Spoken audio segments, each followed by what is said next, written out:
জনতা bank থেকে ২,৮৫৮ কোটি টাকা আত্মসাৎ ও পাচারের অভিযোগে শেখ হাসিনার সাবেক উপদেষ্টা সালমান এফ রহমান সহ সংশ্লিষ্ট ৯৪ জনের বিরুদ্ধে ৪টি মামলা দায়ের করেছে দুদক। এ নিয়ে শুধু জনতা ব্যাংক থেকেই প্রায় ৪,৮০০ কোটি টাকা পাচারের ঘটনায় মামলা করল সংস্থাটি।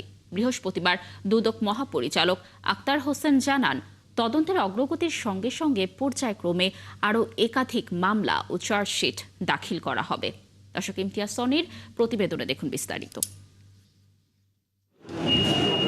ব্যাংক খাতে আর্থিক কেলেঙ্কারির অভিযোগে সাবেক প্রধানমন্ত্রী শেখ হাসিনার বেসরকারি বিনিয়োগ ও শিল্প উপদেষ্টা সালমান এফ রহমানের বিরুদ্ধে অনুসন্ধানে নামে দুদক। পরে গেল নভেম্বরে জনতা ব্যাংক থেকে ২০২১-২২ অর্থ বছরে ঋণের নামে ১,৯৩৯ কোটি টাকা লুটপাট ও পাচারের অভিযোগে সালমান এফ রহমানের বেক্সিমকো গ্রুপ সহ সংশ্লিষ্ট ৩৪ জনের বিরুদ্ধে ৫টি মামলা দায়ের করে সংস্থাটি।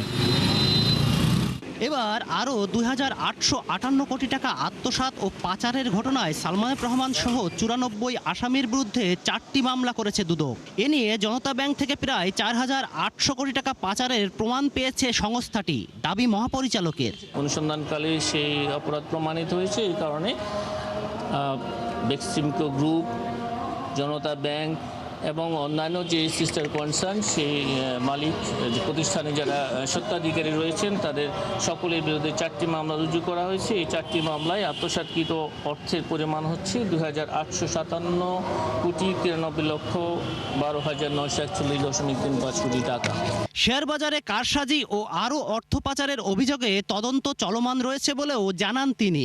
সালমান এফ রহমান বা বেক্সিমকো গ্রুপের বিভিন্ন ব্যক্তি এবং তাদের প্রতিষ্ঠানের বিরুদ্ধে যে অভিযোগগুলো আমাদের এখানে অনুসন্ধানাধীন রয়েছে, সেগুলি যে ইতিমধ্যে অনেকগুলো অনুসন্ধান কাজ শেষের পথে আছে।